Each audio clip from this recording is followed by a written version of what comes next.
Nazi número 1, Hermann Göring. Episodio 2, el lugarteniente.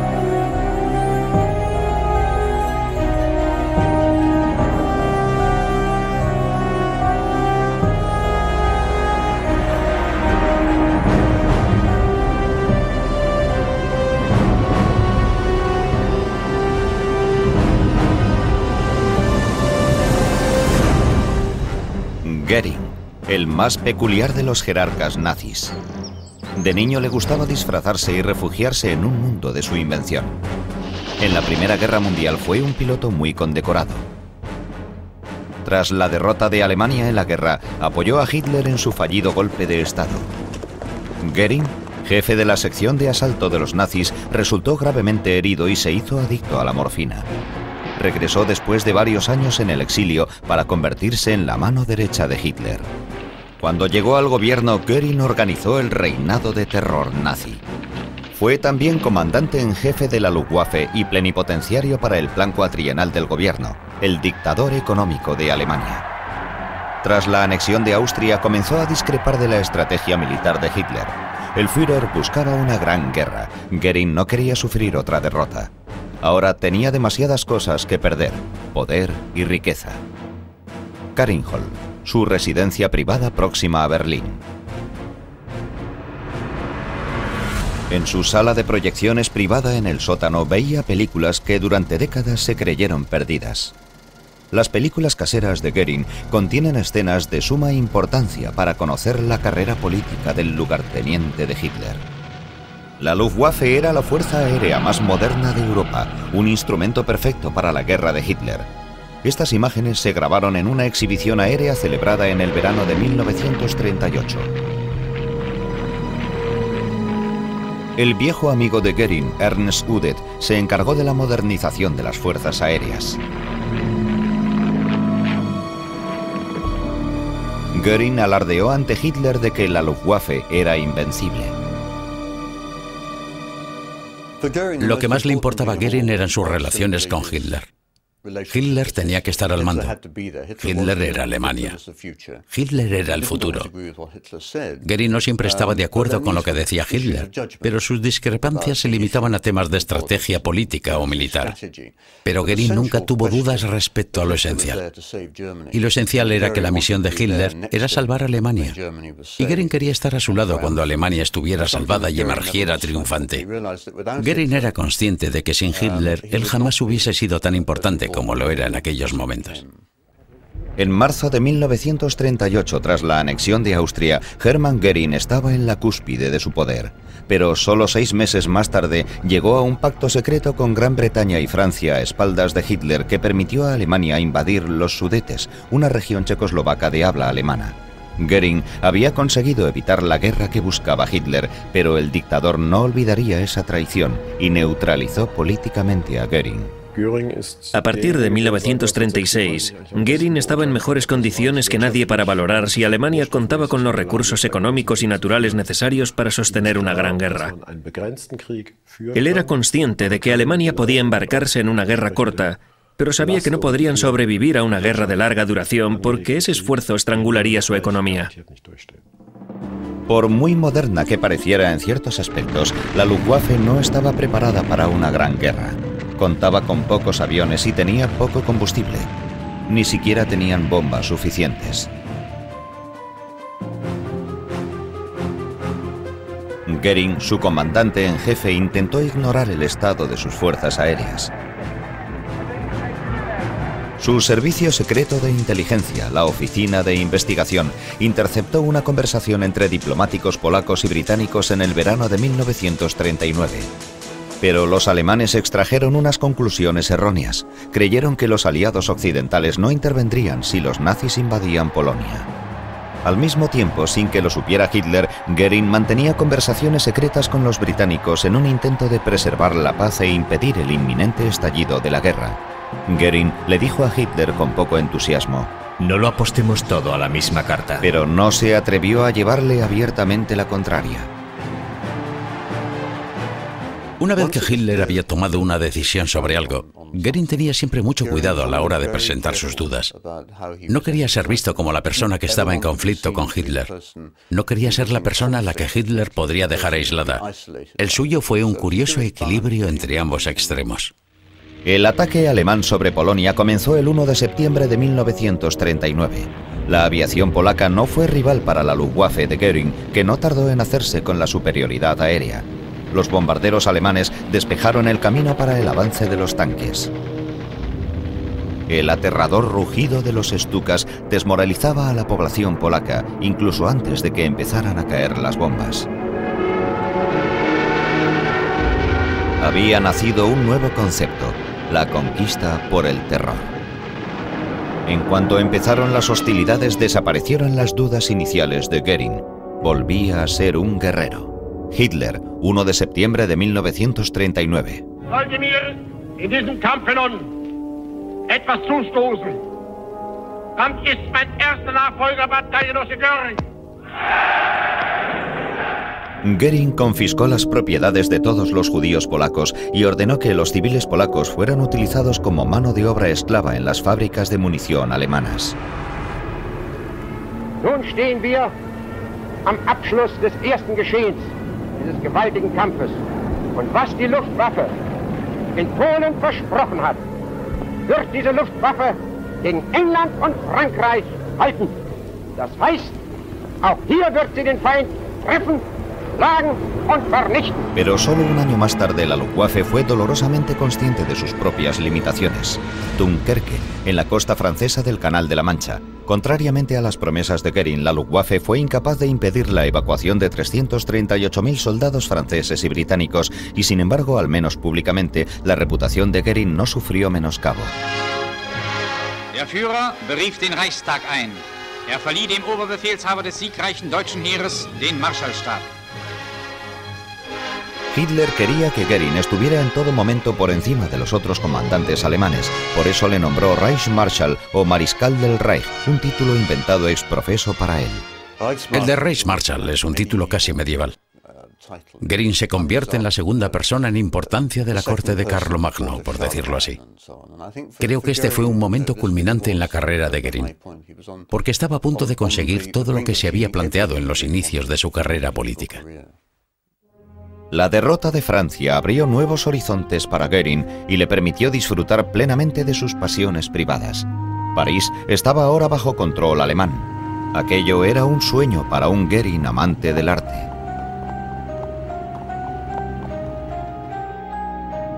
El Museo del Louvre estaba repleto de obras de arte que a él le encantaría poseer. La tinta con la que se habían firmado los documentos de rendición apenas se había secado cuando Göring fue de compras a la capital francesa. Los museos no sabían todavía lo que significaba esa expresión para Göring.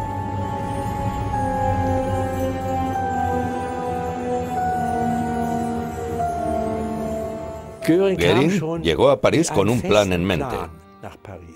Y con la ayuda de sus asistentes consiguió fotografías de los cuadros más importantes que quería. Sus hombres localizaron esas obras de arte y, naturalmente, las enviaron a Joe de Pont. Si él veía algún otro cuadro que le gustaba, simplemente lo añadía a su lista. Estaba muy contento, sonreía constantemente y decía: «Debo quedarme con eso, maravilloso». Rubens, Cranach, Velázquez, muchos de esos cuadros pertenecían a judíos que acababan de huir de París. Göring no aceptaba que nadie le llevara la contraria. Solía decir: «Yo solo obedezco órdenes de Hitler y hablaré de esto con él». Pero no hubo ningún tipo de negociaciones. Göring nunca preguntó la opinión de nadie ni negoció nada. Él se limitaba a decir: «Hay que hacer esto». El duque Juan de Sajonia de Lucas Cranach el Joven. Los cuadros saqueados por Göring pueden verse ahora por toda Europa en museos y galerías, como otro cuadro expuesto en la Galería de Arte del Estado de Baviera, en el Palacio de Aschenburg. El retrato de una dama, también de Cranach el Joven, está guardado en el almacén de la Galería de Pintura Antigua de Múnich, donde se guardan varias obras de la colección de Göring. A Göring le encantaban los maestros alemanes y los desnudos femeninos. Se suponía que Wim von Kalnein y su equipo de protección de obras de arte debían impedir el saqueo. Goering simplemente se limitaba a decir: carguen ese cuadro en mi tren. El vagón será enganchado a mi tren especial. Todo se hizo de forma tan rápida y precisa que nuestro equipo de protección de obras de arte no pudo intervenir. Ellos contaban con más hombres y tenían órdenes expresas del Führer. Nosotros no podíamos decir: hagan lo que les decimos o abriremos fuego. No fue una situación agradable para nosotros. Viejos maestros, pompa y circunstancia, oro y plata. Goering era un coleccionista ávido. Y estaba obsesionado con la idea de poseer una gigantesca colección de arte, el Museo Hermann Goering en Karinhol.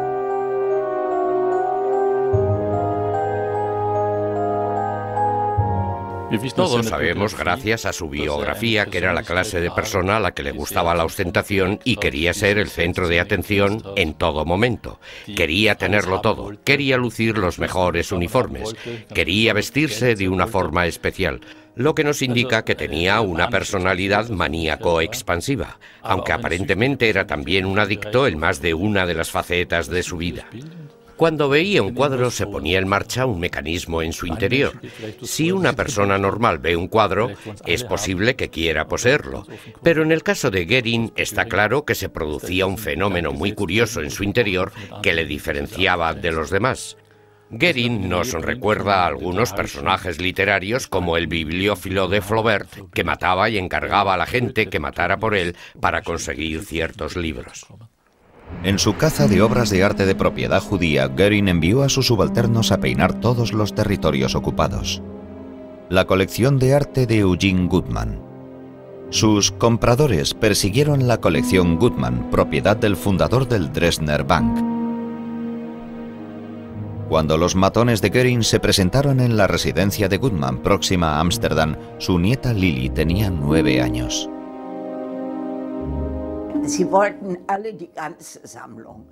Querían llevarse toda la colección. Pero mi padre se negó tajantemente a entregársela. No lo permitió. Mi padre se negó a entregarles la colección hasta el último momento. Les dijo que no podía entregársela porque no era suya, que no le pertenecía a él. Les dijo que la colección era de su cuñado. Aunque no era cierto, no era más que una excusa para impedir que se llevaran la colección. Fritz Gutmann, el padre de Lili, fue deportado al campo de concentración de Theresienstadt. Gutmann se negó a entregar la colección y le apalearon hasta matarlo. También su mujer fue víctima de la codicia de los ladrones de arte. Mi madre estaba presente. Ella fue testigo de lo ocurrido y podía haberlo contado más tarde. Pero aquellos caballeros supieron cómo solucionar ese problema. No podía quedarse allí, tenía que desaparecer. ¿Y qué es lo que hicieron? La montaron en un tren y la enviaron a Auschwitz. Si la hubieran enviado a Theresienstadt, habría tenido la oportunidad de salir con vida de allí. El siguiente objetivo militar de Goering fue conseguir la superioridad aérea sobre Inglaterra. El 13 de agosto de 1940 empezó la Batalla de Inglaterra. Los alemanes lo llamaron el Día del Águila. Goering planeaba derrotar a las fuerzas aéreas británicas en 4 semanas y bombardear Inglaterra hasta dejarla lista para la invasión. En Cap Griné, el punto más estrecho del Canal de la Mancha, Goering pudo ver por sí mismo los cambios que habían experimentado las batallas aéreas desde la Primera Guerra Mundial, aunque él nunca se acostumbró a este nuevo mundo. Goering vino a visitarnos al canal, al punto desde el que despegábamos para atacar Inglaterra. Se colocó en su puesto de observación delante de su estandarte y llevaba puesto el casco y lo llevaba bien atado con el barboquejo y lo observaba todo con sus binoculares. Lo suyo era puro teatro, sin ningún significado. Después de unos días de combates estaba claro que el plan de Goering no podía funcionar. La Luftwaffe perdió 284 aviones la primera semana de la batalla.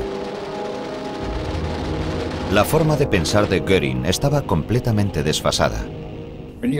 Cuando derribéis sus aviones tienen que estar ardiendo. tienen que caer con la cola envuelta en llamas. Y yo no entendía lo que quería decir con eso. Esas eran ideas propias de la Primera Guerra Mundial, cuando se enfrentaban en el aire mano a mano dos aviones con alas de tela. Los británicos tenían casi tantos aviones como la Luftwaffe. El Spitfire, el caza más poderoso de su tiempo. Ningún mando de la Luftwaffe fue capaz de anticipar que la defensa aérea británica pudiera estar tan bien organizada. Después de 5 semanas de duros combates, el intento de conseguir la superioridad aérea sobre Inglaterra había fracasado.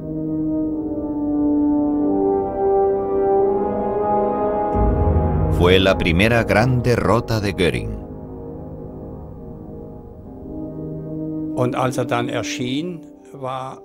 Cuando se presentó ante nosotros, Göring llevaba un uniforme muy extraño.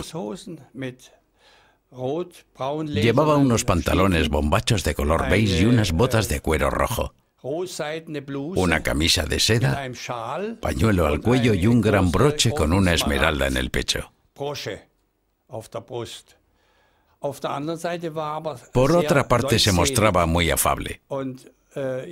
Yo le pregunté a alguien por qué estaba de tan buen humor y me dijeron que acababa de llegar de París, donde había estado comprando obras de arte. Comprando, me dijeron. Delante de las cámaras, Göring vestía un uniforme algo más modesto, mientras repartía cruces de hierro con generosidad. Él siempre dio por sentado que la victoria sería instantánea. Durante la batalla de Inglaterra pronto quedó claro que aquella sería una campaña larga y muy difícil, en la que Alemania sufriría un gran número de bajas.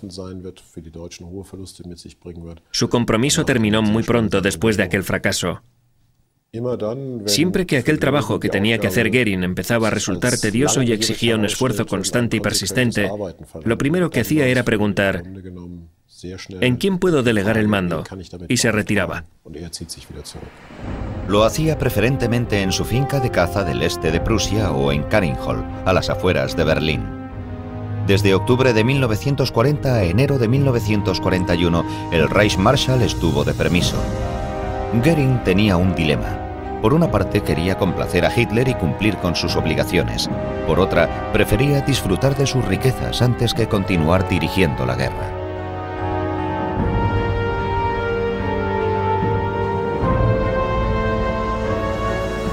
Göring sabía desde enero de 1941 que Hitler planeaba atacar a la Unión Soviética. Göring consideraba ese ataque desaconsejable, pero se cuidó mucho de enfrentarse abiertamente a Hitler. Al igual que en 1939, Göring volvió a intentar que Hitler no lo apostara todo a una sola carta. Esta vez, Göring llegó a revelar al ejército aliado la fecha del ataque. Aquello era alta traición, un delito que se castigaba con la pena de muerte. Pero Hitler desoyó las advertencias de Göring. El Ministerio del Aire en Berlín. Como número 2 del régimen, el ministro tenía poder en todos los ámbitos de la Alemania nazi, incluyendo la persecución a los judíos. Reinhard Hendrik, jefe de los servicios secretos de las SS, consiguió una firma decisiva. El 31 de julio de 1941, Göring autorizó a Hendrik a comenzar los preparativos para la solución global del problema judío en los territorios europeos bajo control alemán. Fue el primer paso hacia el asesinato en masa que vino después. Pero Göring puso gran cuidado en que su nombre no tuviera ninguna relación aparente con este crimen.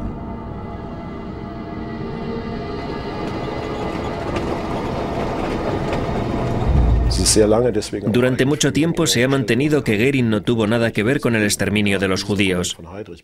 Pero este documento demuestra que Heinrich obtuvo la aprobación de Göring.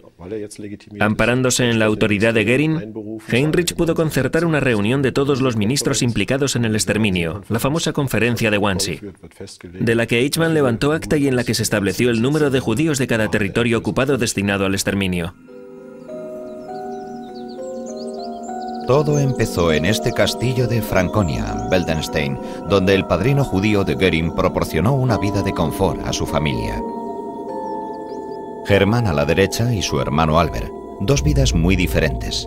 Uno llegó a ser Reichsmarschall y a disfrutar de un poder casi ilimitado. Aquí le vemos visitando a sus tropas en la Unión Soviética. Era consciente de las ejecuciones y asesinatos en masa que se producían en el frente oriental, pero en ocasiones también ayudó a algunos perseguidos. Le gustaba decir: yo decido quién es judío. Su hermano Albert fue un hombre de negocios que salvó a docenas de familias judías. Albert Goering ayudó a toda mi familia, no solo a mi padre, también a los hermanos de mi padre. Les ayudó a salir de Alemania. Sentimos un gran agradecimiento hacia él. Eso está fuera de toda duda. En la lista de personas salvadas por Albert Goering figuran Hans Moser, el compositor Franz Lehár y los Pilser, una familia de productores de cine de Viena. La Gestapo detuvo varias veces a Albert, pero su hermano Hermann se encargó siempre de sacarle de la cárcel. Sinceramente, creo que se puede decir que fue un hombre moral, que vivió en unos años amorales. Ese era Albert Goering. Mientras un hermano se dedicaba a salvar vidas, el otro reorganizaba la Luftwaffe para proseguir con una guerra mundial que se les estaba yendo de las manos. El principal problema era que tenían pocos aviones y los que había no destacaban por su potencia.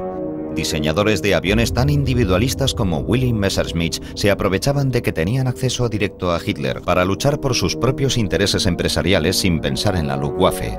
No hubo una estrategia de armamento global.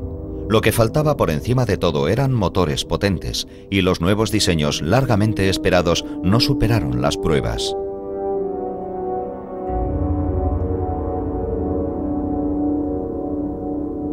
Se culpó del desastre a un viejo colega de Goering en la Primera Guerra Mundial, Ernst Udet.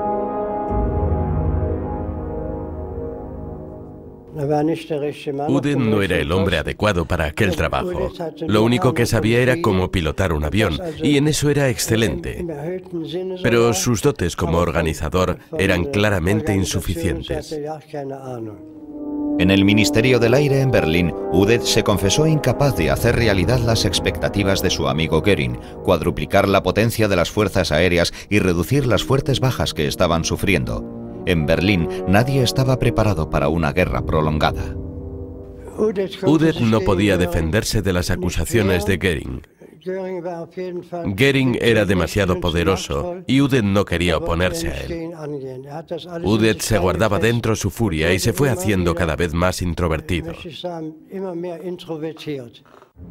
Udet se suicidó el 17 de noviembre de 1941.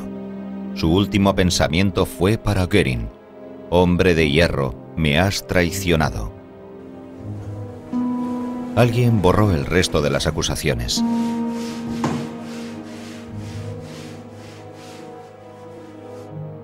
Der Reichsmarschall spricht zum letzten Male zu seinem alten Kampfgefährten. In seiner Rede nennt ihn seinen besten Kameraden, der durch seine Taten unsterblich geworden sei. Er werde immer zu den größten Helden Deutschlands zählen. In seinem Lebenswerk hinterlasse er uns ein Erbe, das die Zukunft mitgestalten werde. Naturalmente todo eso fue una gran mentira. Ni siquiera su madre, cuando le informaron de su muerte, supo que su hijo se había pegado un tiro. Unos meses después, a finales de marzo de 1942, los alemanes fracasaron en su intento de tomar Moscú. Solo en Rusia, el ejército alemán perdió casi 1.700.000 hombres entre muertos y heridos. La guerra había llegado a un punto de inflexión. Al mismo tiempo, la aviación inglesa comenzó con su campaña de bombardeos nocturnos de ciudades alemanas. Los primeros blancos fueron Lübeck y Rostock. Cuando 1.000 bombarderos atacaron Colonia en mayo de 1942, Goering estaba en el castillo de Weldenstein infravalorando la gravedad de la situación. Le dijo a Hitler que solo habían llegado 70 aviones a Colonia y que las defensas aéreas alemanas habían alcanzado una gran victoria. Si un bombardero enemigo llega alguna vez a Alemania, afirmó un día Goering, pueden llamarme señor Meyer. Así es como le llamaron después del bombardeo de Colonia. Goering estaba ahora en plena huida de la realidad. Creo que esa huida de la realidad fue debida a la constatación de que no podía cumplir todas las promesas que le había hecho a Hitler. De pronto se dio cuenta de que la energía en sí misma no era suficiente. Y creo que en ese preciso momento Goering fue consciente de la imposibilidad de cumplir con su misión. No puedo hacerlo, mis camaradas, mis tenientes, no me dan lo que necesito. Entonces él desaparecía durante algún tiempo y regresaba renovado, generalmente lleno de energía. Sí, puedo hacerlo, volvía a decirse. A la gente que trabajaba con Goering le resultaba difícil anticiparse a sus cambios de humor. A veces rebosaba energía y otras se mostraba apático. El 12 de junio de 1943, Goering celebró su 50º cumpleaños en Canning Hall y exigió 2 millones de marcos para remodelar su residencia. Estas imágenes de la celebración ofrecen un duro contraste con la lamentable situación que se vivía en el frente oriental. El sexto ejército alemán estaba rodeado en Stalingrado desde noviembre. Goering les había prometido la llegada por aire de 500 toneladas de pertrechos al día, pero a las tropas apenas les llegó una quinta parte de lo prometido. Para enero de 1943, todo el ejército había muerto de frío o de hambre, o había sido hecho prisionero. El único lujo que me permito durante la guerra, afirmó una vez Goering, es un ramo de flores frescas de vez en cuando. Su pequeña hija Eda y su mujer, Emmy. Pocos días después, Hermann Goering, la figura pública, proclamó: Hätten die Kämpfer von Stalingrad nicht diesen heroischen Kampf auf sich genommen, hätten sie nicht diese 60, 70, 80 russischen Divisionen auf sich gezogen, wären die damals mit durchgebrochen. Der Russe hätte voraussichtlich damals sein Ziel erreicht. Und wenn es nur noch wenige sind, solange ein Deutscher steht, weiß der Russe, wird gekämpft. Los hombres comenzaron a gritar: «¡Apagad la radio! ¡Que se calle!». No querían escuchar su discurso hasta el final. Estábamos vencidos por la desesperación y nos obligaban a escuchar nuestra oración fúnebre. Él ya nos daba por muertos. Es wird auch einmal heißen: Kommst du nach Deutschland, so berichte, du habest uns in Stalingrad liegen sehen, wie das Gesetz, das heißt, das Gesetz der Sicherheit unseres Volkes es befohlen hat. Aquel repugnante saco de grasa que estaba en Berlín nos había abandonado a nuestra suerte. Estábamos realmente furiosos. Nos parecía un mentiroso miserable que había mentido a su superior, al que le había hecho falsas promesas solo para fanfarronear, como hacía siempre. Sus planes no tenían nada que ver con la realidad de la guerra. Él fue parcialmente responsable de la decisión de Hitler de defender Stalingrado hasta el último aliento. El desastre de Stalingrado marcó un punto de inflexión en la carrera de Goering. Hitler jamás recuperó totalmente su confianza en él. En la primavera de 1943, los ataques aéreos británicos sobre ciudades alemanas alcanzaron proporciones catastróficas. La Luftwaffe era incapaz de impedir los bombardeos y tampoco podía responder con nuevos ataques como había ordenado Hitler. Cada nuevo bombardeo aliado debilitaba más y más la posición de Goering ante Hitler. El principal objetivo de los bombardeos británicos era la región industrializada del Ruhr, Essen, Dortmund y Wuppertal, donde murieron 2.450 personas en la primera tormenta de fuego. Pero lo peor estaba aún por llegar. En julio de 1943, 41.500 personas murieron en el bombardeo de Hamburgo. Hitler acusó a Goering de vivir en su propio mundo ignorando la realidad de la situación. Tu Luftwaffe es una pocilga. Son todos unos imbéciles. El comandante en jefe estaba furioso. Fue solo entonces cuando Goering se dio cuenta de que él también se había tragado su propia propaganda en las exhibiciones aéreas de la Luftwaffe.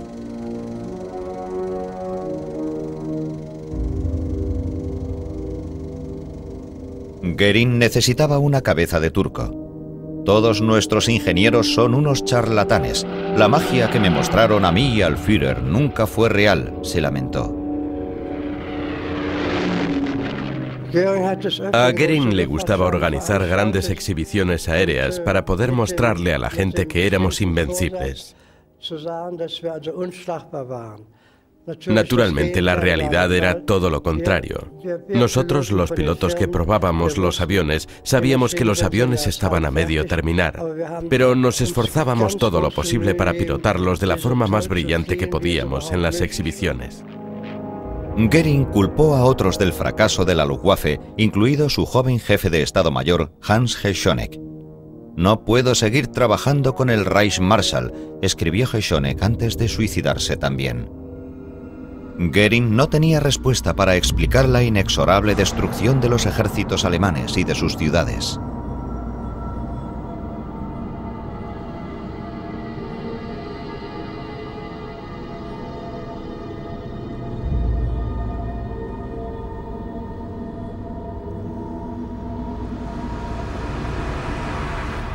Reichsmarschall Hermann Göring auf Besichtigungsfahrt bei unseren Luftverteidigungskräften. Der Reichsmarschall lässt sich von seinen fliegenden Besatzungen berichten. Er überzeugt sich persönlich von dem Stand der Luftverteidigung und der Einsatzbereitschaft der Verbände.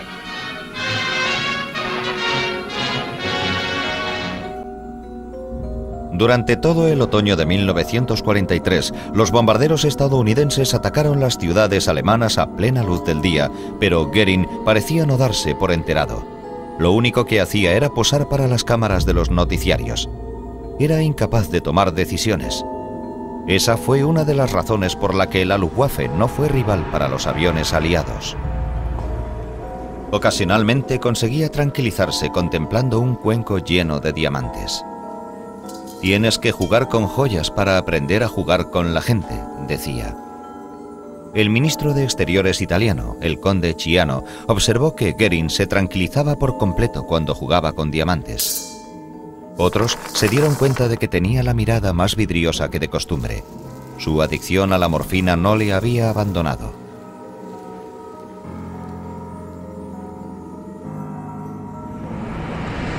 Y la realidad era la misma noche tras noche.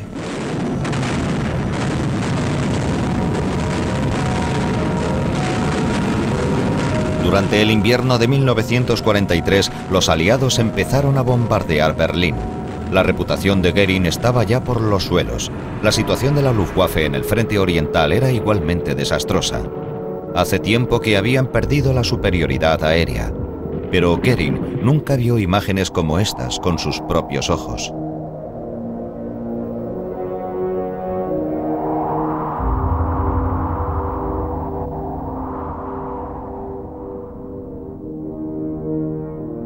Él permanecía en Karinhol, acogiendo en ese lujoso entorno a los soldados que volvían del frente.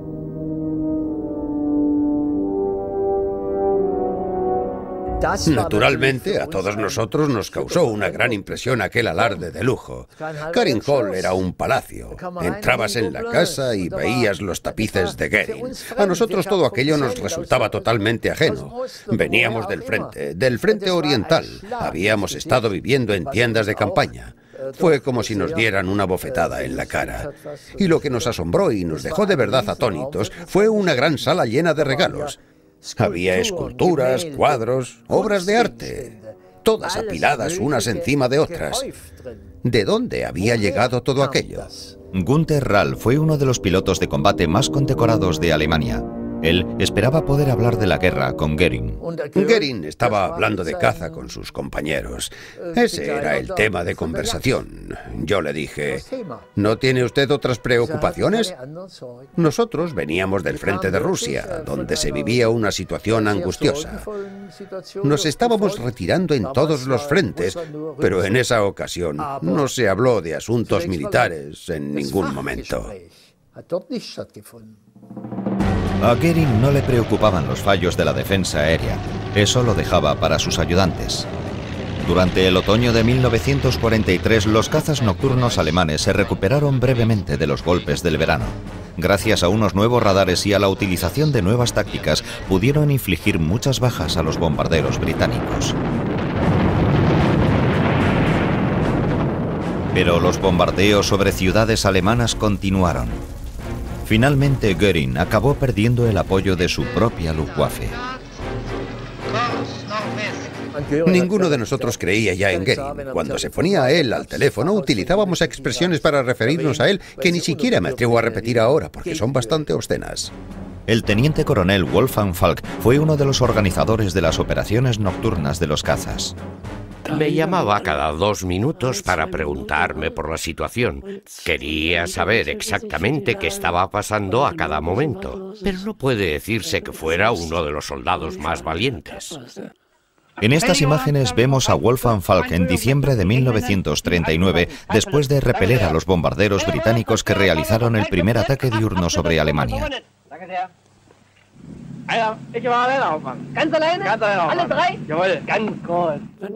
Yo solo le conocí después de ser nombrado mariscal de campo, pero al final alcanzó un nivel de incompetencia máximo y perdió todo contacto con las tropas.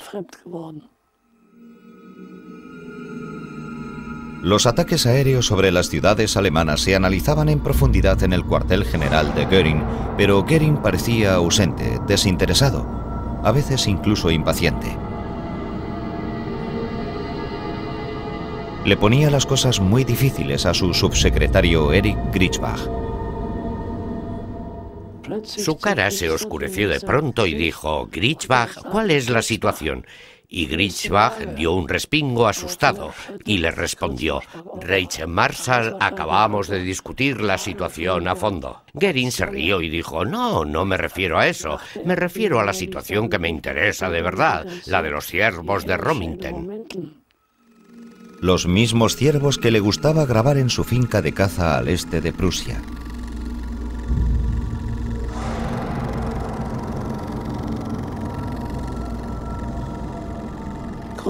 Gritzbach corrió al teléfono, volvió enseguida y le puso al corriente. El ciervo número 58, gran elector, se ha movido de la sección 48 a la sección 56. Y Goering le replicó: «¿Lo ve, Gritzbach? Esa es la situación que me interesa. A partir de ahora quiero recibir un informe detallado todas las noches». Goering visita a Hitler en su cuartel general, la guarida del lobo. La decadencia de la Luftwaffe crispó las relaciones entre el Führer y su lugarteniente. Las suyas eran dos personalidades muy diferentes: el amante de la buena vida a quien la guerra le traía sin cuidado, y el comandante en jefe cuyo único interés era la aniquilación total de sus enemigos. Ambos hombres estaban unidos por unos lazos muy peculiares. Goering era muy leal a Hitler. Por muchos errores que cometiera, siempre permaneció leal a él. Y Hitler respetaba la lealtad. Para él, la lealtad hacia sus camaradas era la característica esencial de los alemanes. Y a pesar de todas las críticas, Hitler siguió siendo leal a Goering casi hasta el final.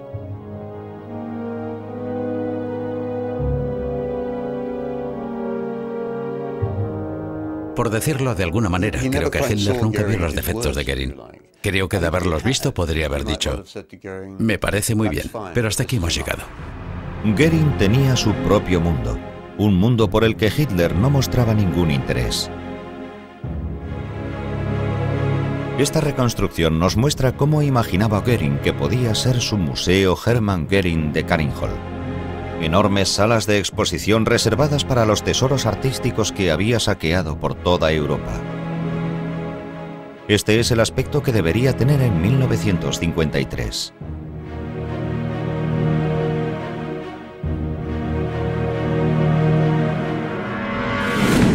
La realidad en los cielos de Alemania. Para la primavera de 1944, los cazas de Goering habían perdido la superioridad aérea diurna sobre los norteamericanos.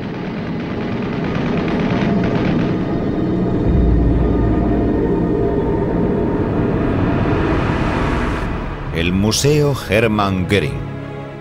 El señor de la casa presenta sus planes el 12 de enero de 1945, el mismo día en que el Ejército Rojo lanza su ofensiva final sobre el imperio de Hitler. Ninguno de estos planes se hizo realidad, pero nos sirven para descubrir cómo se veía Hermann Goering a sí mismo. Un hombre del Renacimiento a quien le encantaba agasajar a sus invitados.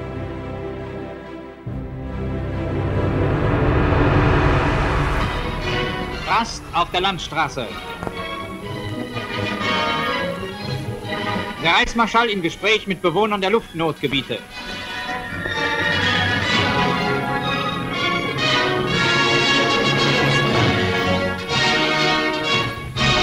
Bei den Männern und Frauen der Rüstungsindustrie. Goering quería sentirse amado y de hecho lo fue por demasiada gente durante demasiado tiempo. Goering intentaba mostrarse campechano con la gente y por eso era tan popular. Se mostraba relajado con la gente y hacía chistes. Siempre que hablábamos de Goering, nos referíamos a él como el señor Meyer. También le llamábamos el plomero, por la cantidad de medallas que llevaba encima. Había un chiste que decía que Goering llevaba un cartel en el pecho donde ponía «Continúa en la espalda», dando a entender que le colgaban más medallas de la espalda.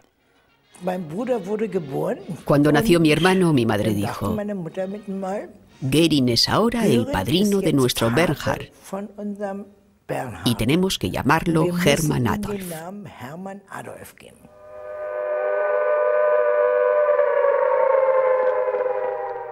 Siempre que sonaban las sirenas solíamos decir: ¿oís el cuerno de caza del señor Meyer? Se convirtió en una frase hecha.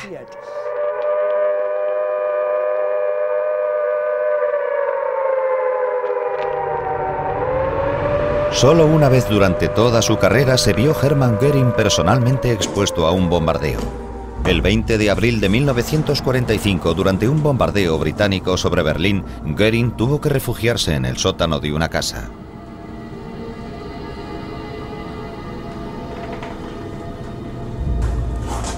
La gente reaccionó con sorpresa cuando reconocieron al Reichsmarschall envuelto en pieles. Un testigo recuerda: no sentíamos ningún resentimiento hacia él. Nos parecía que él también era una víctima. La situación es bastante mala, dijo Goering, pero deben tener paciencia. Confíen en mí, haré todo lo que pueda. Y después de estrecharles la mano y desearles lo mejor, Goering salió del refugio.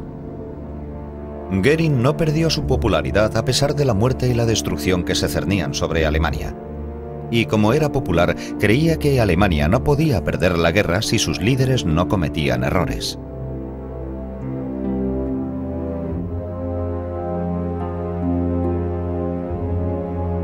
El teniente coronel de la Luftwaffe, Günther Rall, fue testigo de cómo Goering había perdido todo contacto con la realidad. Goering tenía una voz aguda y penetrante, y el mensaje básico de su discurso era: ganaremos la guerra porque tenemos que ganarla. ¿Qué lógica tiene esa aseveración? Y hacia el final de su discurso pronunció una frase que nunca olvidaré. Dijo: el enemigo nunca pisará territorio alemán. Y si lo pisa alguna vez, aunque nunca lo hará, llevaremos a nuestras familias a un lugar seguro y lucharemos en las barricadas hasta el final. Su especial posición en la jerarquía nazi le permitía incluso tener su propio ejército. La división Hermann Goering era su orgullo y su alegría. Una unidad de 18.000 hombres que se consideraba un cuerpo de élite y que combatió en el Frente Oriental, en África del Norte y en Italia. Goering era nuestro ídolo. Sin lugar a duda, nuestros hombres hubieran entregado su vida por él. Al igual que las Waffen-SS, las tropas de Hermann Goering habían sido sometidas a un entrenamiento ideológico. Su división destacaba por su fanatismo y su brutalidad. Estas imágenes pertenecen a una película de reclutamiento exhibida en los cines de Alemania antes de los noticiarios.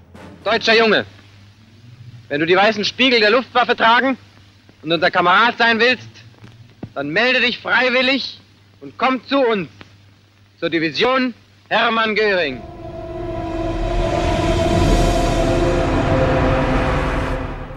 Luego habló de los traidores, de los que habían sido los causantes de la caída del Frente Oriental.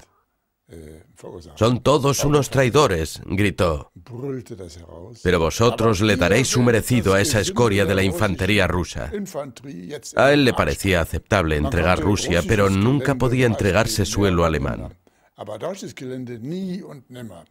Pero si el destino nos da la espalda y los rusos llegan a entrar en esta provincia, eso solo podrá ocurrir cuando no quede ninguno de vosotros vivo.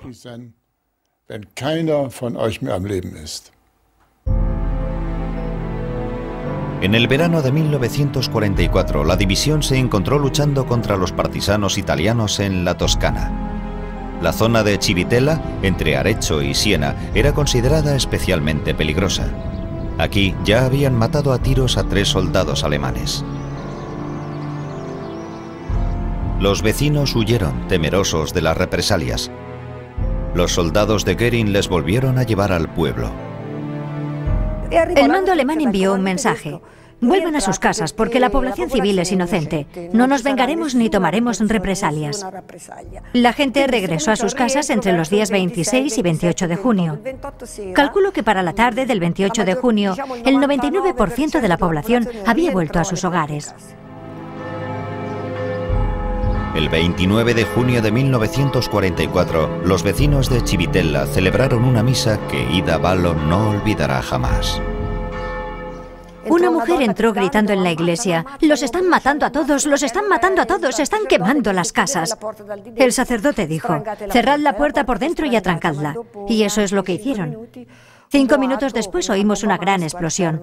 Habían conseguido derribar las puertas de la iglesia con una granada de mano. Entró un grupo de soldados. Se situaron delante del altar y gritaron: «¡Fuera, fuera! ¡Raus, raus!».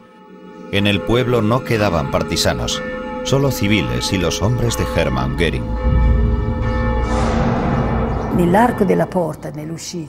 Junto a la puerta de salida había un soldado que llevaba un uniforme de camuflaje de verano, de mangas cortas. Se notaba que era un uniforme de tejido ligero. Y en el brazo podía leerse el nombre de Hermann Göring. Esas palabras se me quedaron grabadas en la mente. Todavía puedo verlas delante de mí. Llevaban el nombre de Göring en su uniforme y dejaron un rastro de sangre en Italia.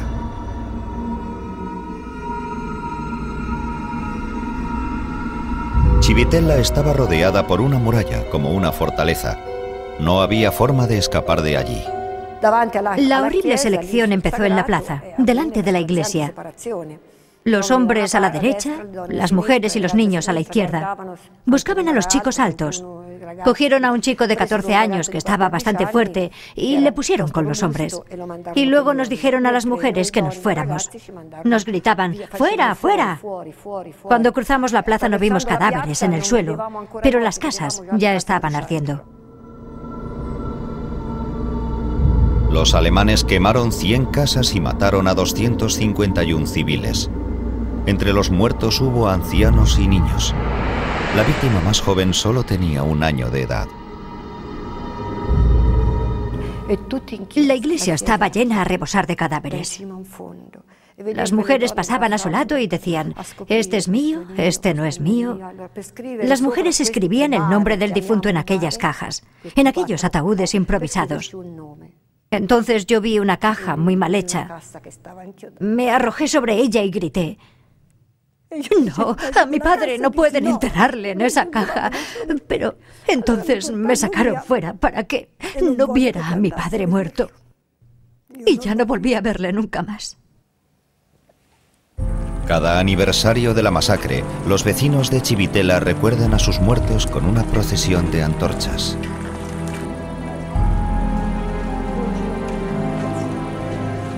La pregunta de si Göring sabía lo que hacía su ejército en nombre suyo sigue sin tener respuesta en la actualidad. En octubre de 2005 se juzgó en la ciudad italiana de La Spezia a integrantes de la división Hermann Göring sospechosos de cometer crímenes de guerra.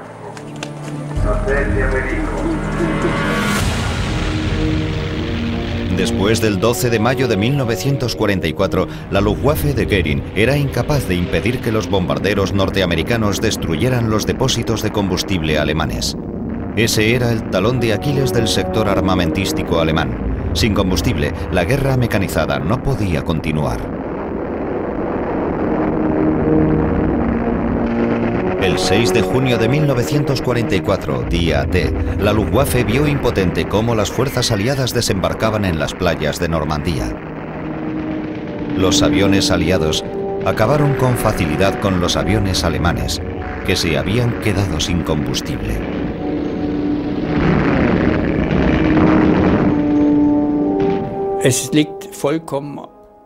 Estaba claro como el agua que estaban sacrificando a la Luftwaffe de forma deliberada. Aquellos jóvenes pilotos llenos de entusiasmo recibían un entrenamiento muy deficiente, o lo que ellos llamaban un curso corto, y luego eran enviados al frente, donde eran abatidos sin remisión. Es evidente que el comandante en jefe de la Luftwaffe había fracasado completamente. ¿Y cómo reaccionó Göring a esas pérdidas? Recibió un informe el 13 de octubre de 1944. En él, el jefe de Estado Mayor, Werner Kreipe, realizaba un análisis sincero de la situación y presentaba las perspectivas de la guerra aérea en 1945. El documento disgustó tanto a Göring que lo rompió, pero los pedazos han sobrevivido. La situación de la Luftwaffe se caracteriza por un cambio de la guerra ofensiva a la defensiva. Irritado, Göring marcó ese párrafo con un signo de interrogación. La artillería antiaérea se ha mostrado incapaz de conseguir un efecto decisivo en la defensa antiaérea.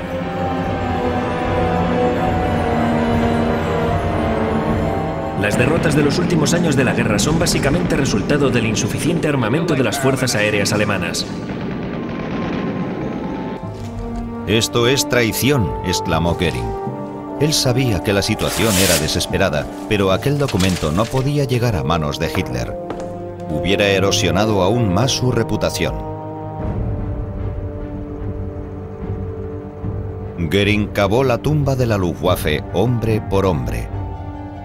Los funerales de pilotos de combate como Walter Mölders, abatido en noviembre de 1941, eran cada vez más frecuentes. Pero el verdadero infierno estaba aún por llegar.